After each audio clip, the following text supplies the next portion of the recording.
وسلم کے فوائد بیان ہو رہے ہیں، کیونکہ یہ ماہ مقدس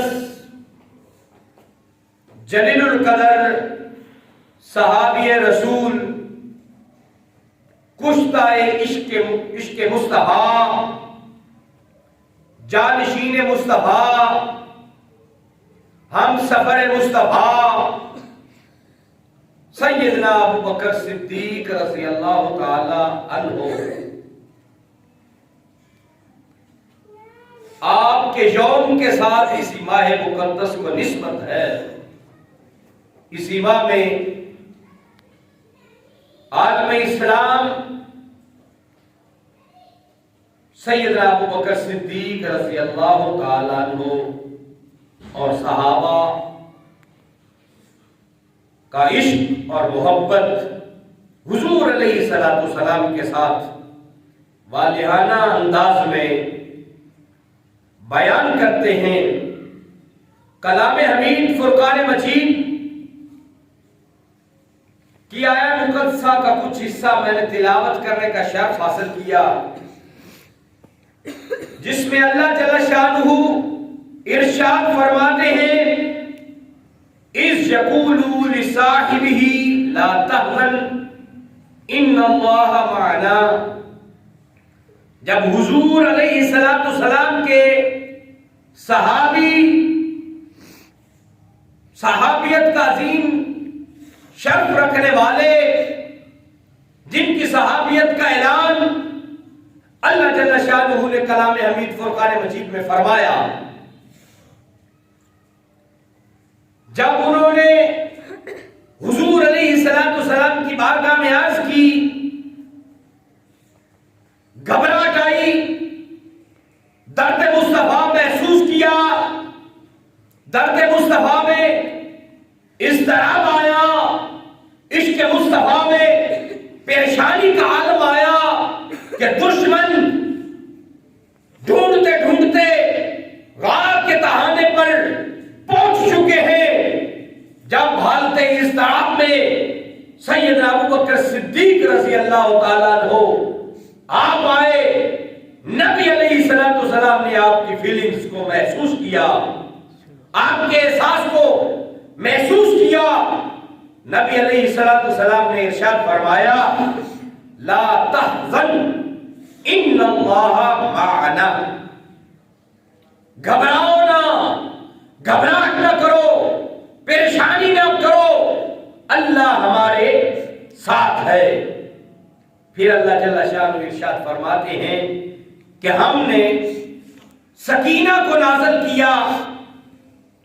یہ سکون، یہ سکینہ کس کے اوپر نازل ہوا؟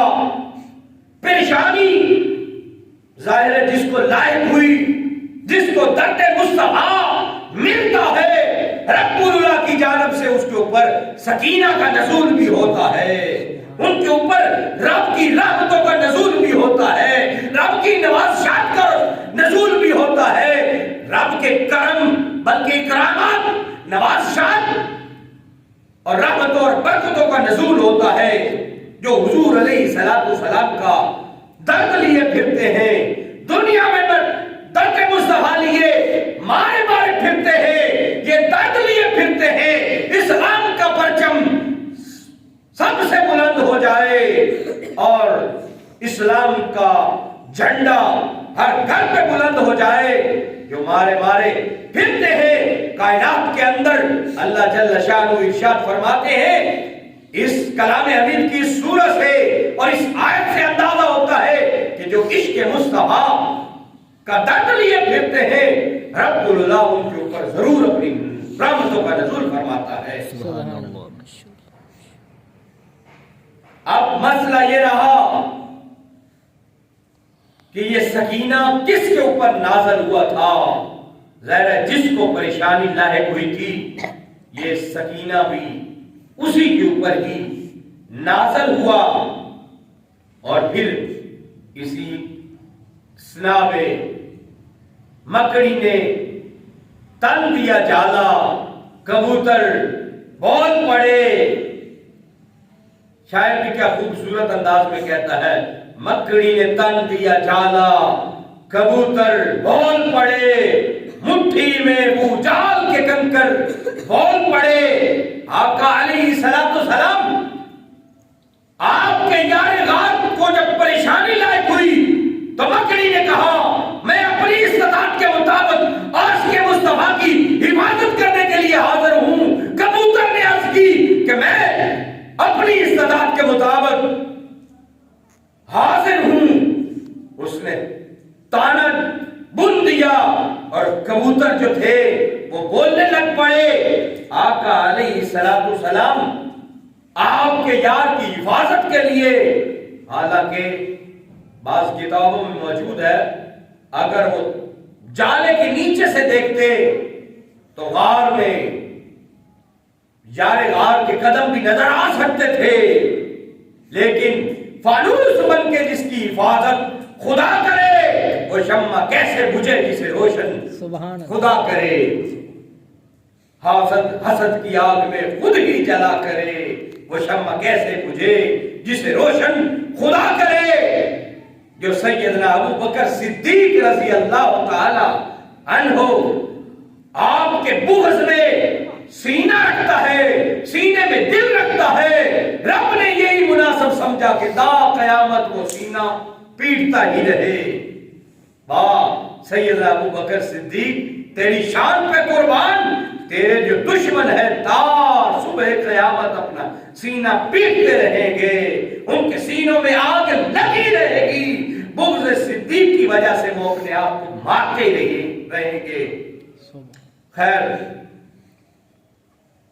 میرے بابا جی رحمت اللہ تعالی علیہ آج کے صادق نبی علیہ السلام آپ کے عاشق، آپ فرماتے ہیں میرے درد دل کی دعا ہے محمد، میرے مرض تن کی شفا ہے محمد، کسی کا کوئی میرے تو بس رسول خدا ہے محمد۔ جو عاشق مصطفیٰ ہوتے ہیں انہیں صرف حضور علیہ السلام آپ کی پرواہ ہوتی ہے۔ میرے بابا جی رحمت اللہ تعالی علیہ حضور مناظر اعظم پاکستان آپ فرمایا کرتے تھے ایک او نہ رسے زندگی میں باویں رس جائے ساری نے، پوری کونین بھی اگر ناراض ہوتی ہے تو ہو جائے، کونین کا والی ناراض نہیں ہونا چاہیے، آمنہ کا لال ناراض نہیں ہونا چاہیے، محمد عربی ناراض نہیں ہونے چاہیے، پوری کائنات میں اگر ساری مخلوق سے بھی لڑنا پڑے تو لڑ پڑو، آقا علیہ السلام کی غلامی کے دامن، غلامی کو اپنے دامن سے نہ چھوڑو، آقا علیہ السلام کی غلامی کو اپناؤ۔ خیر، سیدنا ابو بکر صدیق رضی اللہ تعالی عنہ آپ کے اوپر جو رب العلا نے سکون کا نزول فرمایا، دن میں کبھی بھی آقا علیہ السلام کے انوار و تجلیات کی وجہ سے قلب سیدنا ابو بکر صدیق رضی اللہ تعالیٰ عنہ اس کے اوپر ایسا سکون آیا کہ کبھی بھی سیدنا ابو بکر صدیق رضی اللہ تعالیٰ عنہ آپ کو عزم قرار نہیں آیا۔ جس دل کے اوپر توجہ مصطفیٰ نے کی ہو، جس دل کے اوپر سکینہ رب العلا نے نازل کیا ہو، وہ کیا بھی محمد عربی کی خاطر ہو، بھلا کس طرح ہو سکتا ہے وہ دل، وہ جسم، وہ جان، وہ وجود کبھی تزلزل کا شکار ہو جائے؟ یہی وجہ ہے جب آقا علیہ السلام آپ کے وصال کا وقت ہوا،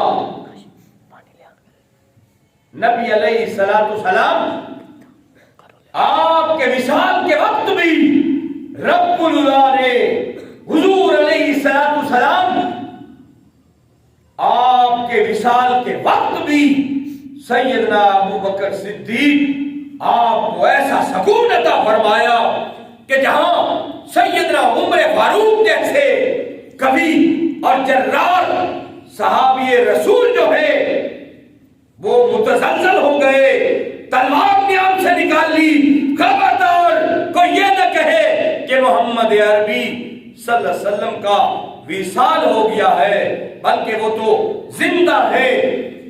سیدنا ابو بکر صدیق کی ہی وہ ذات تھی جن کو مصطفیٰ نے اس قدر تیار کیا تھا، اس قدر ان کے اوپر نگاہ فیض ڈالی تھی کہ نبی علیہ السلام کے اس نگاہ فیض کی وجہ سے سیدنا ابو بکر صدیق کا سینہ متزلزل نہ ہوا بلکہ دل میں سکون رہا۔ آپ کھڑے ہوئے مسجد نبوی میں آ کر لوگوں سے آپ نے خطبہ دیا اور کہا، لوگوں تم عبادت محمد عربی کی کرتے تھے یا خدا تعالیٰ کی کرتے تھے؟ سب لوگوں نے کہا ہم خدا تعالیٰ کی کرتے تھے۔ سیدنا ابو بکر صدیق نے فرمایا، آؤ پھر نماز کو بھی ادا کرنا پڑے گا، زکوٰۃ کو بھی دینا پڑے گا، حج کو بھی ادا کرنا پڑے گا، اسلام کے جتنے بھی بنیادی رکن ہیں ان کے اوپر عمل پیرا ہونا پڑے گا، کیونکہ ہم عبادت اس خدا کی کرتے ہیں جو حی القیوم ہے۔ حضور علیہ السلام نے اس طرح توجہ فرمائی، سیدنا ابو بکر صدیق کے قلب کے اوپر سکینت آرام نازل ہو گیا۔ ذرا سوچئے، نہ رب العلا کے عطا کرنے میں کوئی کمی، نہ جس کی خاطر عطا کیا جا رہا ہے یہ سکون ان میں کوئی شان میں کمی، بلکہ یوں کہوں کہ اللہ جل شانہ کی ذات کے بارے میں ہم کمزوری تصور بھی نہیں کر سکتے۔ وہ احکم الحاکمین، وہ قوی، وہ قہار، جب اس نے سکون دیا سیدنا ابو بکر صدیق کی ذات اقدس کو، پھر بھلا یہ کس طرح ہو سکتا ہے کہ آپ کمزوری کا نمونہ پیش کریں، بلکہ آپ قوت بہادری کے پہاڑ بن گئے۔ یہ وسیلہ مصطفیٰ تھا جس کی وجہ سے سیدنا ابو بکر صدیق جو ہے آپ نے زبردست بہادری کا مظاہرہ کیا، اور حضور علیہ السلام آپ کے دنیا سے بظاہر پردہ فرما جانے کے بعد پورے معاملات کو اچھے انداز میں کنٹرول کیا، اور یہ حضور علیہ السلام آپ کی توجہ اتحادی کا رزلٹ تھا کہ 3 دن اور 3 راتیں تنہا حبیب علیہ السلام آپ کی بارگاہ میں آپ نے گزارے۔ عاشق اپنے مشوق کے ساتھ، محبوب اپنے محب کے ساتھ، غلام اپنے آقا کے ساتھ، سوائے دیدار مصطفیٰ کے کوئی اور جانب سیدنا ابو بکر صدیق کی توجہ ہی نہیں گئی، اور ادھر سوائے محبوب کے سینہ کے اوپر توجہ کے نبی علیہ السلام آپ کی توجہ بھی سینہ صدیقیت پہ قائم و دائم رہی۔ 3 دن اور 3 راتیں اس شام کو ہوتا ہے کہ آقا علیہ السلام آپ کے روزے کی جانب ٹکٹکی باندھ کر وہ دیکھتے ہی رہتے ہیں، بلکہ ایک شاعر کا مجھے شعر یاد آ گیا، وہ کہتا کیویں مکھڑے تو نظراں ہٹاواں تیرے وچوں رب دی صدائے، آج کوئی اور تو جھوٹا دعوے دار ہو سکتا ہے لیکن محمد عربی کے مکھڑے سے تو رب کا نور نظر آتا ہے۔ کرام تو حضور علیہ السلام آپ کی بارگاہ میں لمحہ بھر آتے، دیدار کرتے، توجہ پڑتی، فیض لیتے، چلے جاتے، کسی کے اندر یہ ہمت نہ ہوتی آقا کی نظروں میں نظریں ڈال کے دیکھ لے۔ صحابہ کرام میں سے اگر کسی کو ہمت تھی وہ جناب سیدنا ابو بکر صدیق کے اندر ہمت تھی، سیدنا عمر فاروق کے اندر ہمت تھی، باقی کسی صحابی کے اندر ہمت نہ تھی آقا علیہ السلام کی آنکھوں میں آنکھیں ڈال کے دیکھ سکے۔ یہ دو جلیل القدر صحابی تھے جن کے اندر اللہ جل شانہ نے یہ پاور دی تھی، روح مصطفیٰ کا دیدار کر سکتے تھے۔ جس طرح رب اللہ کے نور کا ڈائریکٹ دیدار کرنے کے لیے کائنات میں کسی کے اندر پاور اور ہمت نہیں ہے جتنی پاور اور ہمت میرے محمد عربی صلی اللہ علیہ وسلم ہے، کہ اللہ رب العزت نے آپ کو عرشوں پہ بلا کر بلا حجاب اپنا دیدار کروایا۔ اور ایک وہ کلیم اللہ ہے جو پوری زندگی دعائیں کرتے رہے، رب ارنی رب ارنی، اے رب قدوس میں تیرا دیدار چاہتا ہوں، میں تیرا مشتاق ہوں، میں تجھے دیکھنا چاہتا ہوں، تیری میراث چاہتا ہوں۔ رب فرماتا ہے لن ترانی لن ترانی، تو ہرگز ہرگز نہیں دیکھ سکتا۔ یہ چہرہ مصطفیٰ کے اندر کمال ہے، نگاہ مصطفیٰ کے اندر کمال ہے کہ وہ رب کے نور کو ڈائریکٹ جذب کر سکتی ہے۔ اسی طرح ہی سیدنا صدیق اکبر کی شان صحابہ میں وہ ہے، 3 دن اور 3 راتیں جو آپ نے روح مصطفیٰ کے اوپر ٹکٹکی لگا کر دیکھا، بندہ فیض لیا، اب یہ پاور آ گئی اندر، نگاہ پڑی۔ پچھلے جمعے میں نے عرض کیا تھا کہ سیدنا ابو بکر صدیق رضی اللہ تعالیٰ کو 3 دن اور 3 راتیں گزارنے کے بعد کون سا چہرہ لے کر غار ہرا سے باہر آئے تھے۔ توجہ اتحادی بتانا چاہ رہا ہوں، جب نبی علیہ السلام غار میں 3 دن اور 3 راتیں گزار کے آئے، پہلے نمبر پہ مصطفیٰ کو چھپنے کی ضرورت ہی نہیں تھی۔ وہ 40 کافر دیکھتے رہ گئے، مصطفیٰ سروں میں گھٹا ڈال کے آ گئے۔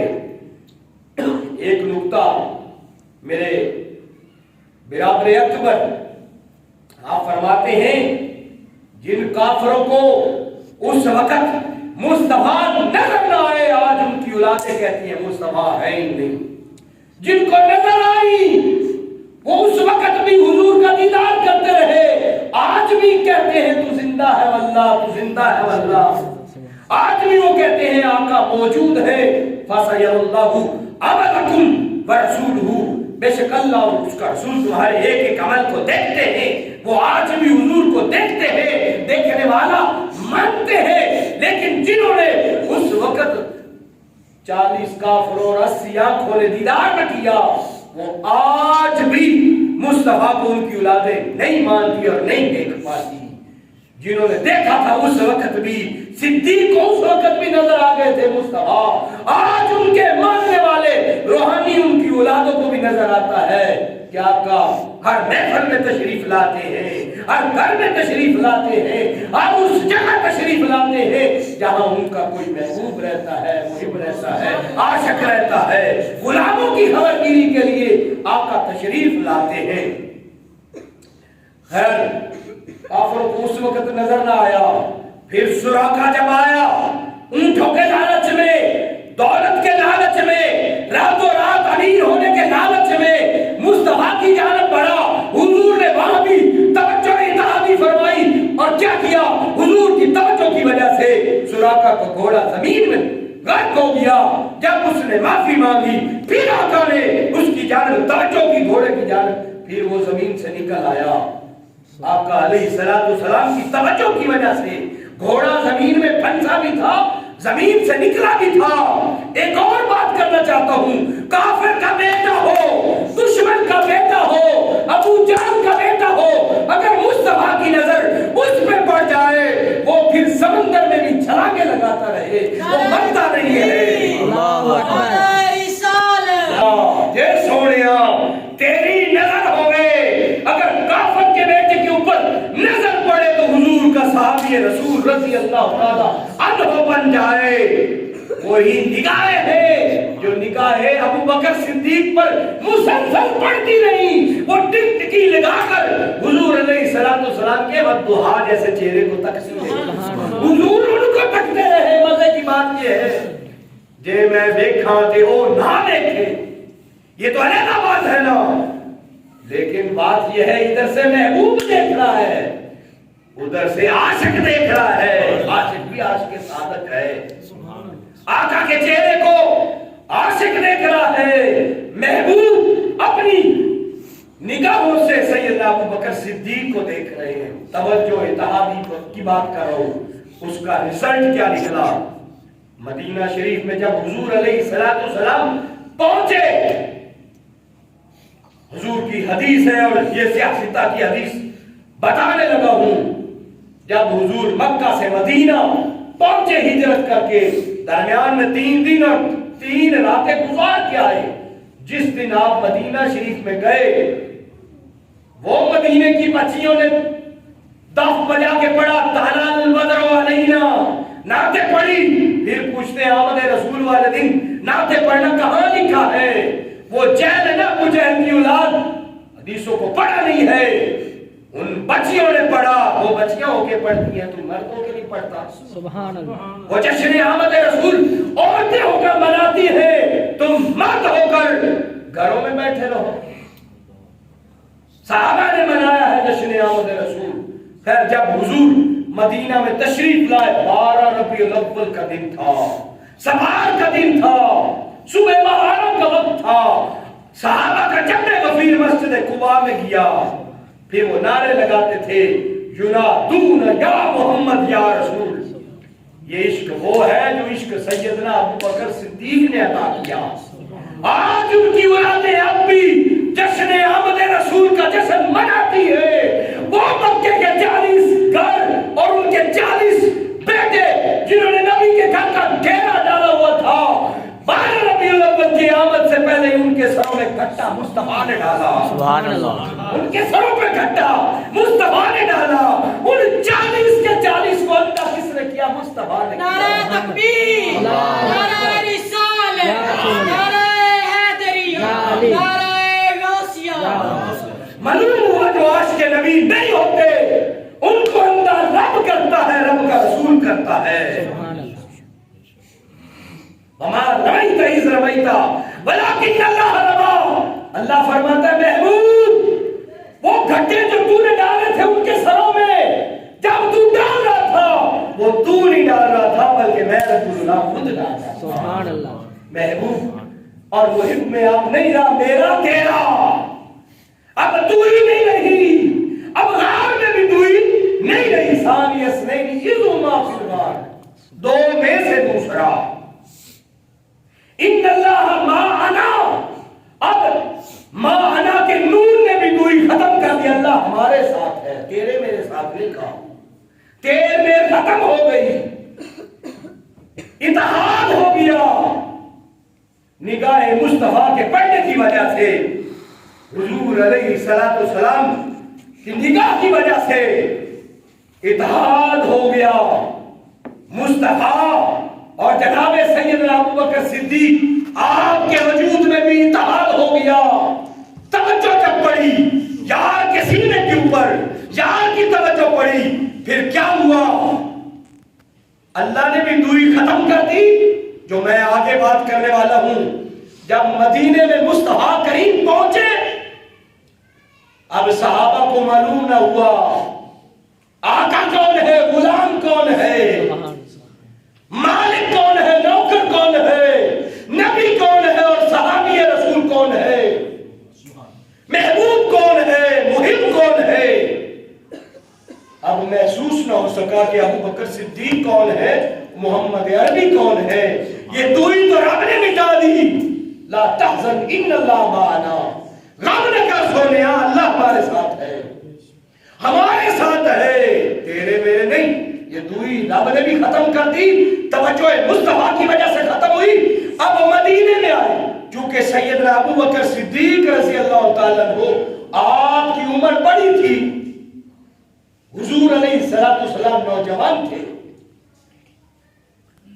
جو بھی آتا سلام کرنے کے لیے پہلے سیدنا ابو بکر صدیق کی بارگاہ میں جاتا۔ کیوں جاتا تھا؟ اس کے اوپر بحث میرے والد گرامی حضور مفتی اعظم پاکستان آپ نے فرمائی ہے۔ وہ کیوں جاتا تھا سیدنا ابو بکر صدیق کی بارگاہ میں پہلے سلام کرنے کیوں جاتے تھے؟ وجہ یہ تھی، غار میں 3 دن اور 3 راتیں جب گزاری، مصطفیٰ نے توجہ کی، جب اپنے عاشق سعادت کو دیکھتے رہے. اب دیکھنے میں اب آنکھیں صدیق کی نہیں رہی, وہ آنکھیں مصطفیٰ کی بن گئی ہیں. اب وہ رخسار صدیق کے نہیں رہے, رخسار مصطفیٰ بن گئے ہیں. اب وہ ہاتھ صدیق کے نہیں رہ گئے, وہ مصطفیٰ کے ہاتھ بن گئے ہیں. جب بندہ رب العلا کا ذکر کرتا ہے, رب فرماتا ہے اتنا میں اس کے قریب ہوتا ہوں, میں اس کی آنکھیں بن جاتا ہوں, میں اس کا سر بن جاتا ہوں, میں اس کے ہاتھ بن جاتا ہوں, میں اس کے پاؤں بن جاتا ہوں. یہ تو رب اپنے محبوب کے ساتھ محبت فرماتا ہے. جب مصطفیٰ نے توجہ سیدنا ابوبکر صدیق کے اوپر کی, اب صدیق وجود میں تو صدیق ہے لیکن نقش و نگار میں مصطفیٰ بن چکا ہے. سبحان اللہ. ہاتھ بھی مصطفیٰ جیسے, آنکھیں بھی مصطفیٰ جیسی, رخسار بھی مصطفیٰ جیسے, انداز بھی مصطفیٰ جیسا. فرق پھر کیا رہا؟ فرق یہ رہا کہ سیدنا ابوبکر صدیق بوڑھے محسوس ہوتے تھے کیونکہ عمر میں جو بڑے تھے. محمد عربی نوجوان محسوس ہوتے تھے. اس وجہ سے جب بڑی عمر والا بابا پاس بیٹھا ہو, نوجوان ساتھ بیٹھا ہو, ہم سلام لیتے ہیں تو بڑوں کو پہلے جھکتے ہیں. وہ لوگ اور صحابہ سارے جنہوں نے مصطفیٰ کو دیکھا بھی تھا, بیعت بھی آپ کے ہاتھ میں کی تھی, بھول گئے کہ محمد عربی کون ہے, صدیق کیا.